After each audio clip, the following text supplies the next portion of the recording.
Today, I'll show you how to create a starry text animation in CapCut Mobile using the Starry Neo City effect. This animation gives your text a glowing, starry movement that looks modern and cinematic. Let's get started. First, open your project in CapCut Mobile. From the bottom toolbar, tap on Text, then tap Add Text and type in your title or caption. Next, go to the Font tab and choose a font style that fits the look you're going for. Clean, bold, or futuristic fonts work especially well with starry animations. Once your text is ready, tap on the Animation tab. Now switch to the Loop section and scroll until you find the animation called Starry Neo City.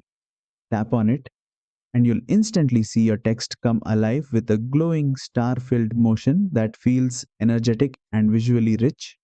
To fine-tune the animation, use the duration slider. Move the slider left for a faster, more dynamic star movement. Move the slider right for a slower, smoother cinematic effect. Preview the animation and adjust the speed until it perfectly matches your video's style. And that's it. You've successfully added a starry text animation in CapCut Mobile using the Starry Neo City effect. If you found this tutorial helpful, don't forget to like, share, and subscribe for more detailed CapCut Mobile editing tutorials.